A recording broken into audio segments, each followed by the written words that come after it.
Thanks, Jack, and thanks, Artie.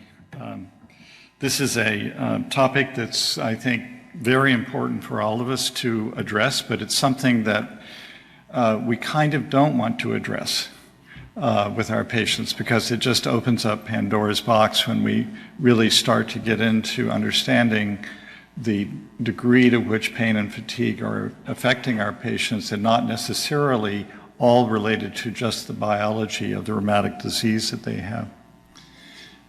These are my disclosures.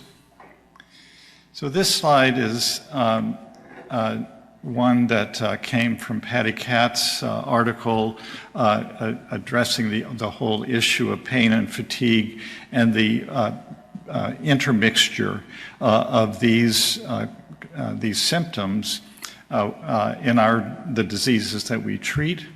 And so this is a Venn diagram that shows that there are multiple contributors to pain and fatigue, including fundamentally the disease activity. So there are certainly changes in cytokines both peripherally at the joint level or the enthesis level, the spine level, but also going on in the central nervous system. There are a significant number of studies that show us that there is dysregulation of cytokine function in the central nervous system contributing to pain and fatigue. And we also know that there are important psychosocial factors that contribute: depression, anxiety, home life, work life, as well as sleep disturbance, as well as a number of other contributors. So I'm going to divide the talk into two. I'm going to follow on what Twina has been introducing you to in terms of pain and looking more at the clinical level, how we go about assessing this in the clinic and how it impacts our disease assessment of patients. And I'm going to start with a little bit of terminology.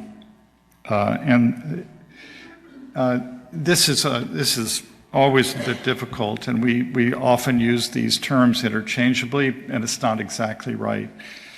So what I've done in the circles here is shown the dreaded F word, which nobody ever wants to mention in practice or talk about with patients because there's such a stigma around it. And then a larger circle that is labeled CWP, or chronic widespread pain. I consider FM a little bit more the tip of the iceberg. It's the patient that you can walk in the clinic and in the exam room and you absolutely know that they're fibromyalgic and they have, almost as you get close to them, they start jumping off the table.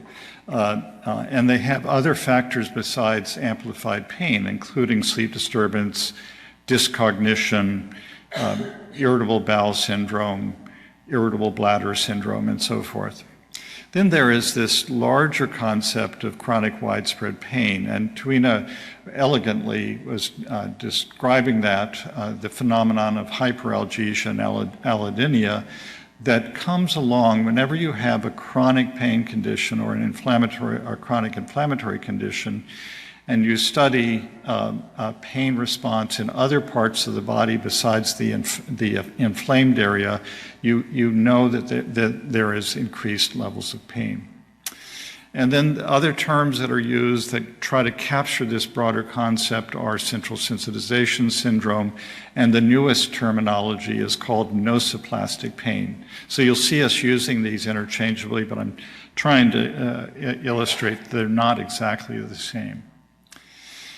This is a slide from Bill Maxner's group at University of North Carolina, and it gets across several key points. We end up with chronic pain conditions that have a certain degree of amplification, and thus the concept of central sensitization and fibromyalgia. You see right below that a number of factors contributing, including the disease activity itself, inflammation that's occurring, injury, and so forth, but also the substrate of the patient, who's going to have different degrees of depression or anxiety, They will have certain childhood experiences that influence all of this. And below that, there are important neurobiological or neuroimmunological factors that ultimately result from changes in or differences in genetics between individuals. And so you'll find, for example, if you go out over to the COMT or the dopamine receptor areas, that different patients who ultimately are going to develop these pro-inflammatory these amplified pain states will have differences in their genetic profiles. So heaven forbid that you rear end somebody who has a particular COMT allele that makes it so that the whiplash injury that you have caused will lead to chronic fibromyalgia, which then you're going to be financially responsible for quite some time. So a lot of this is something that is sort of baked in, if you will, genetically. Here are some of the questionnaires that we use in clinical trials, for example, for assessing degrees of central sensitization, chronic widespread pain index, and symptom severity scale. I'll show you in more detail in the next couple of slides. Pain detect questionnaire, a very simple tool called the Fibromyalgia Rapid Screening Tool, or FIRST questionnaire, and then something called the Central Sensitization Index.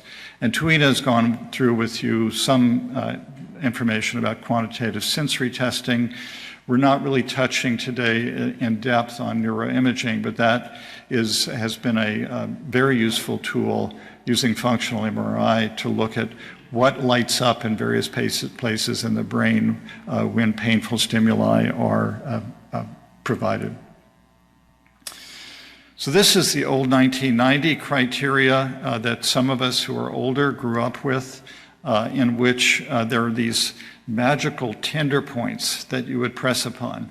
And if the patient reacted, and you had at least 11 of these in different parts of the body, then you were considered to have fibromyalgia. This has been replaced, same lead author, Fred Wolf, who now has this widespread pain index coupled with symptom severity scale. So the first step is establishing, does the patient experience chronic pain in a number of different parts of the body? And in order to qualify this, at least 4 out of 5 areas of the body need to be involved. And then there's a number of other symptoms that are tagged onto this, including a 0 to 3 scoring of fatigue, sleep, and cognition disturbance, as well as the presence or absence of headache, abdominal pain, or depression. And this gives you a summed score for WPI and SSS, and down at the very bottom of this, you see what gets you into the threshold of having, quote, fibromyalgia. And here I'm showing you an unpublished graph that we've just generated, where over the last year in the formerly Corona, now Core Evitas psoriatic arthritis registry, we've incorporated using the WPI and SSS so we can understand contextually how how fibromyalgia presence is impacting our patients. And you see a linear line here with the fibromyalgia severity scale on the x-axis, and then a change in the CDAPSA score, which is a measure of disease activity for psoriatic arthritis. And according to Fred, anything greater than or equal to 12, so right about here, so above this, these patients are considered to have fibromyalgia, below this not. But as you can see, it's a gradient. So I would call this the line of fibromyalgia-ness that Tuina referred to previously. And patients can come in and out of this, depending upon various factors in their lives, stressors, and so forth. Here is the first tool that was developed by Serge Perot in France. Very simple tool, and if you get at least 5 of these 6 questions yes, then you are considered to have fibromyalgia. The only problem with this particular questionnaire is that there's a license fee to use it, even though it's pretty simple. Whereas with Fred's widespread pain index and symptom severity scale, that is not needed. So that's one of the reasons why we adopted the WPI SSS for the Core Evitas registry.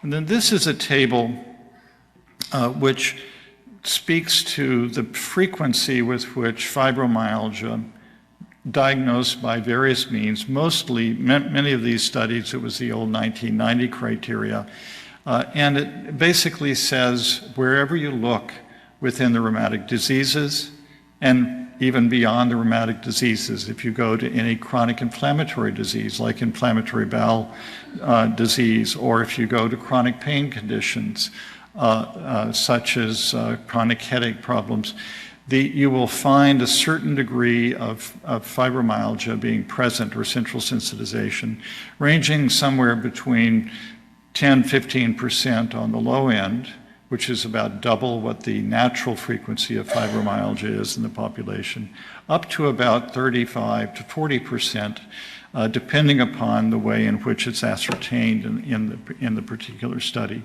So it's there. It's part of our everyday practice, no matter what. Even if you've told your receptionist no fibromyalgia patients, ain't going to happen, because you're going to have fibromyalgia in your practice no matter what, and so it's important to be able to ascertain it and manage it. So what I'm going to show you next is a series of slides that walk through different rheumatic conditions and demonstrate what the impact of having concomitant fibromyalgia is along with the root disease that we're talking about. So here we have rheumatoid arthritis. This is a series from Toms et al. And it shows us that here we have a group of 25 patients with rheumatoid arthritis and fibromyalgia concomitantly. And here's a group of RA patients who are not considered to have fibromyalgia. And what you see is that in this cross-sectional analysis, all of these disease activity measures that include patient-reported outcomes like patient pain, tender joint count, et cetera, they're all about at least twice as severe in the patients with fibro as compared to the ones without fibro. And so that's what if you walk in the room with this group of patients and don't take this into account? You're going to be churning through, moving from 1, 2, 3, 4 TNF inhibitors to an IL-6 inhibitor to JAK inhibitors, when in fact their disease activity may be very well controlled. And so the proper approach would be not to churn through immunomodulatories, but instead to be thinking about what's the multimodal approach to treating pain sensitization that we can do. Here is a study from the BRASS registry at the Brigham. Same deal where 25 patients RA plus FM versus RA alone. And you see in terms of the composite measures that include patient-reported outcomes, tender joint count, DAS28, everything is worse. But then when you come to more objective blood test measures, for example, CRP or the Vectra score, they are not influenced by the background presence of fibromyalgia. So this is just a comment about making sure you look at objective markers such as swollen joint count, CRP, as well as the composite measures. Here is a study that was done in Tel Aviv in patients with psoriatic arthritis, 17.8% of whom in this cohort were considered to have concomitant fibromyalgia, and exactly the same thing is noted, where the composite measures with subjective elements are all twice as severe in the group with fibromyalgia. But if you look at the skin score, for example, or the CRP, which are more objective, or the swollen joint count, they're closer to each other. It's not influenced by background fibro. And importantly, the patient group that had concomitant fibromyalgia could not get into a state of minimal disease activity. So if you were trying to treat to the target of minimal disease activity, which has numerous elements in it, including patient pain, for example, you just can't get there with concomitant fibro.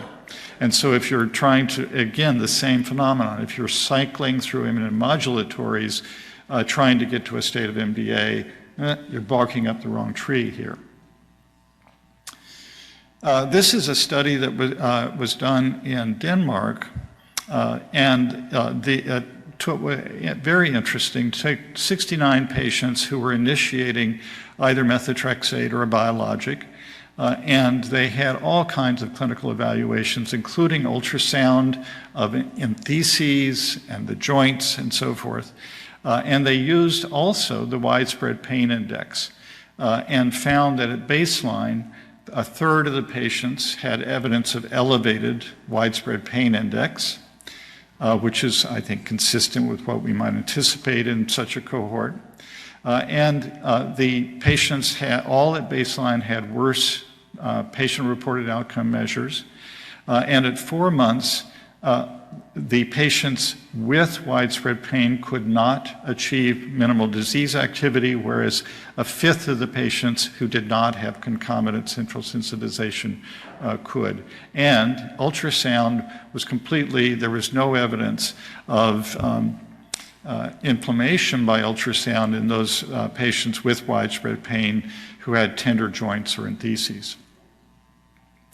Moving to ankylosing spondylitis, this is a study from southern Brazil, same deal that we just were talking about. Again, a portion of patients who had concomitant FM, and then looking at composite measures, they were all worse in the group of patients with FM. Here's another study with ankylosing spondylitis from Marina McGray in Cleveland. And again, the same deal where composite measures are all worse in the patients with fibromyalgia, of which there were 27 amongst 62 patients versus 35 who did not have it amongst 62 patients. Interestingly, and for reasons I cannot explain, in this particular study, the SED rate and CRP were also worse. It's the only one study that I've seen where that was the case. And then lastly, here's a group of patients in France with axial spondyloarthritis being initiated on TNF inhibitor therapy, 519 patients, big study. And they applied the first questionnaire and found that a third of patients at baseline qualified for having fibromyalgia. And then the outcome was that the ASAS 20 and 40 results were significantly better in patients that did not have fibromyalgia. And if we look at achievement of low disease activity or remission, as defined by ASDAS, we find significantly more patients who did not have fibromyalgia achieving these thresholds compared to those who did.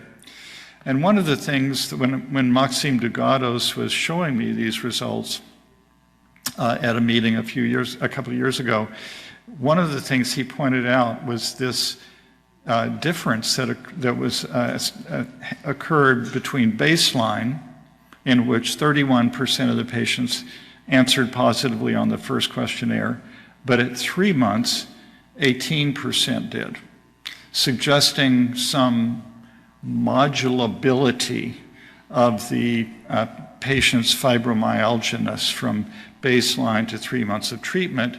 And so I understand that all of the TNF agents are now in front of the FDA for an approval for the treatment of fibromyalgia. And so we're happy about that, aren't we? Sorry, that was a joke, I guess. So This is one little tidbit that I think is interesting that I want to just bring to your attention. Twina didn't mention it, but it's something that's a vein of research in this literature that she and I are talking about, and that is that there are studies that show that there's diminution in certain areas of the brain in terms of gray matter. So with these chronic pain states and people who are showing evidence of centralization by various techniques, that there is a correlation with structural change in the brain, at least as assessed by MRI scan. This is a fascinating study in which patients who had chronically painful hip OA showed diminution in gray matter, consistent with what had been seen in the literature for chronic back pain patients, fibromyalgia patients, etc. They had their hips replaced, and then after the hip replacement was done, their gray matter changes reverted back toward normal.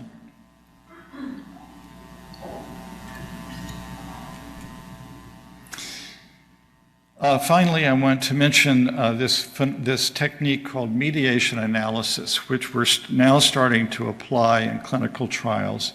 And if you recall, Twina mentioned that there's some data that shows us that patients respond, like in this case with a JAK inhibitor, tofacitinib, really quickly in their pain responses, with very, very shortly after initiating therapy in a trial. As compared to longer for improvement of inflammation markers. So the question arises, might there be a direct effect of a JAK inhibitor in this case on pain in the central nervous system as opposed to only working through reduction of the tender and swollen joint kind of changes? So this is using a technique, a statistical technique known as mediation analysis. And what was shown with all of this approach was that 3/4 of the pain relief was due to a direct effect of tofacitinib on pain reduction, as opposed to or distinct from changes in CRP or changes in swollen joint count. This work has gone on now to be, is in the process of being published, and there are some additional analyses added to it, including about enthesitis and itch. And it's interesting that itch in psoriatic arthritis is contributing. Now, the world of the issue of fatigue has very parallel and similar types of findings. We are knowing that there's a prominent central nervous system effect of chronic disease and chronic pain on fatigue symptomatology. We also know that sleep disturbance, depression, etc., contributes to it. But it hasn't been, up until recently, it hasn't always been measured in clinical trials. And thanks to a group of patients that were involved with OMERACT in 2002, this ultimately led to fatigue being included in the rheumatoid arthritis core set in 2006. And more recently, we're seeing the FDA finally recognizing that this is an important issue for patients and starting to approve some of the medications that we're using as immunomodulatories to improve fatigue. There are many reasons for fatigue, which I've listed here, and they again parallel what we have just been talking about in pain, including sleep, depression, problems with physical activity and fitness, but importantly, immunobiologic changes in the central nervous system. Anemia may contribute. Obesity has been found to contribute to fatigue. And then medications, for example, studies in lupus, which show that chronic glucocorticoid use contributes to fatigue. These are some of the measures that are used in clinical trials. The FACIT is one that has been favored in recent rheumatoid as well as PSA trials. for example, and it's this measure that the FDA is looking favorably on for getting an indication in treating fatigue. Many of these, except for the VAS scale, acknowledge the fact that fatigue is multifactorial, and so get at that by having a number of different questionnaires. In the last couple of slides, I'm going to show you data from a single set of trials. This is the guselkumab phase 3 program, in which the fatigue was measured using the FACIT score. And one of the important factors is that about a third of the fatigue by this principal component analysis was found to be a direct CNS phenomenon related to disease. And this, to look at these graphs, this first graph is showing us improvement of fatigue with both of the guselkumab dose arms, in this case, but also the placebo arm. So it's a little bit more difficult to distinguish from placebo. This was statistically significant, but as you can see, a big placebo effect. And then this was sustained over time. And this led to the FDA saying, okay, we finally get it, even though there have been many studies with other drugs that have shown improvement in fatigue, we're going to finally allow you to have this as part of your indication. And then using a mediation analysis with this symptom, fatigue, assessing the direct effect of the treatment versus indirect effects through treatment of inflammation signs such as CRP, ACR20, achievement of MDA, et cetera. The way this is all showing the direct effect of the drug on the diminution of fatigue, and the way this is read is that, for example, here in this particular trial, MDA is contributing about a quarter, whereas the direct effect of the drug is contributing 3/4. So I think this is opening our eyes to the phenomenon that our immunomodulatory drugs are doing more than just simply reducing inflammation at a site of a joint or skin, but also doing other things in the body that have to do with neuroimmunology. So just to summarize, I think in this brief time, Tuina and I have emphasized the importance of pain as well as fatigue as key issues for our patients with IMIDs. The etiology for these symptoms is multifactorial, including central sensitization, as well as genetic and psychosocial factors, depression and anxiety contributing to it. It's important, this is true for both pain and fatigue. The phenomenon of central sensitization significantly amplifies these symptoms, and we need to take this into account when we're assessing our patients and looking for objective markers of improvement versus subjective residual effects on pain and fatigue, so that we don't keep going through this churning of switching immunomodulatory medicines, but turn to looking toward treatments, either pharmacologic treatments that are not narcotic, or treatments that are physical therapy, meditation approaches, et cetera, to try to reduce these phenomenon. So with that, I'll stop and see if there are any questions.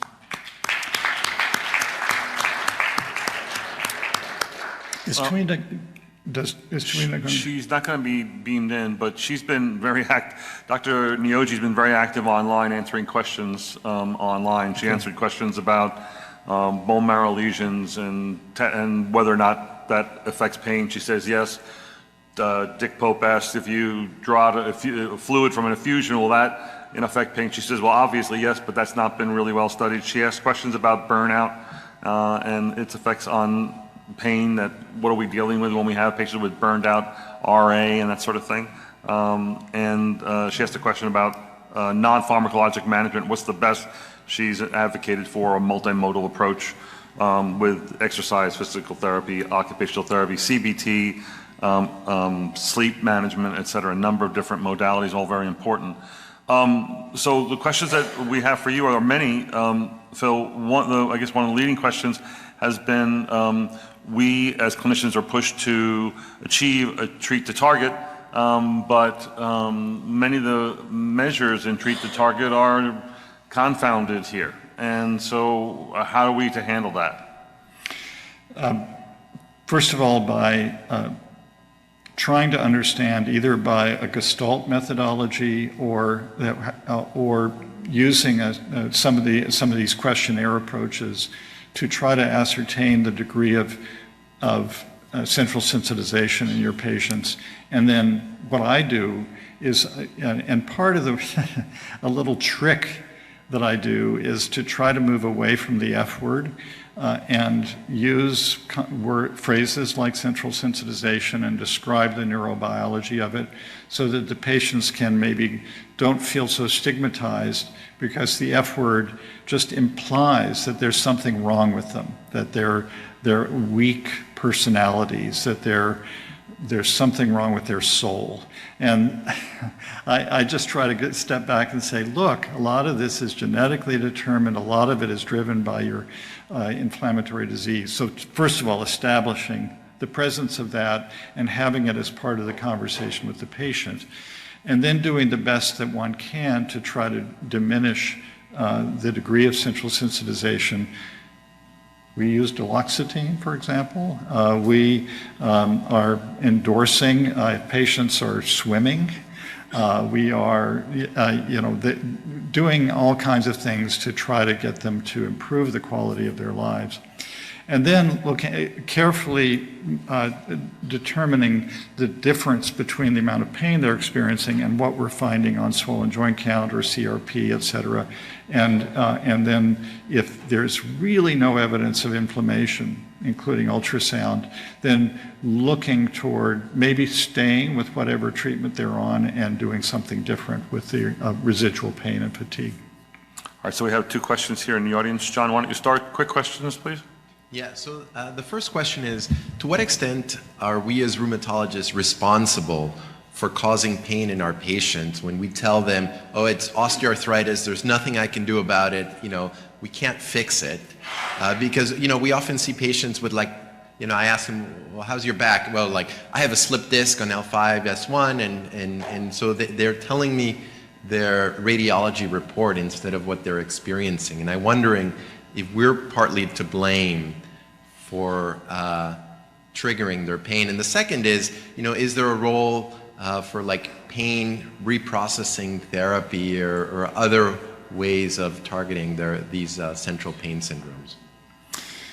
So one of the first things I would comment on is that when I've worked with physiatrists in an interdisciplinary way, one of the things that I've learned from them is don't necessarily ask what's your level of pain as your first question when you walk in the room. Ask questions around the issue of what's the functional impact of your symptomatology, what can't you do or can you do, as opposed to where is your level of pain. Because I think part of your question was also a statement saying we are medicalizing them to a certain extent by focusing in on, we see this degenerative pathology in the lumbar spine, that's the problem, instead of stepping back and saying what's the functional adaptation that you're making to dealing with this particular issue. So that's one comment. And in terms of what your second question had to do with the pain reprocessing. Yeah, I think there certainly that can happen. And again, coming back to physiatry, at our institution, we have a really wonderful interdisciplinary pain clinic that is multidisciplinary. And I think that the role of psychologist in doing just that is very important. In reference to your two slides with the one with RA without fibromyalgia, RA with fibromyalgia, and then the subjective and objective scores and showing no no increase in CRP in the RA with fibromyalgia, but then in this slide with the ANG-SPON and fibromyalgia, could that elevation of CRP in the fibromyalgia patients be due to abdominal adiposity, which is more likely to be present in ANG-SPON with fibromyalgia than it is in RA with fibromyalgia? Did you say adiposity? Because Interesting. it's pro-inflammatory. I'm wondering, are those numbers teased out like body mass index in the category of patients with ANG-SPON without fibromyalgia versus ANG-SPON with fibromyalgia? And I'm wondering if that's statistically significant, whereas in the RA with and without fibromyalgia may not have a statistical difference in body mass index. Interesting question. I'll need to ask Marina if she did do that kind of analysis. As I recall, well, I won't try to make up something here. I tend to think of my AS patients as being a little bit leaner than my psoriatic arthritis patients, for example. And in the few studies in psoriatic arthritis, that hasn't been the case, where there's been elevation of CRP. So, but I think you're raising an interesting point about where inflammation is coming from, including adipose cells. And I'm just wondering if it might be in there to be teased out later or something, because it'd be interesting, if you're going to say, well, is there inflammation present? Do we bump up the, therapy for the underlying rheumatological condition? But if it's due to abdominal adiposity, maybe not, and all the other factors Sure. are fine. Sure. Interesting Something point. to consider. Yes. All right, I want to thank Drs. Hausman and Mease and Nyoji for a great session. Thank you.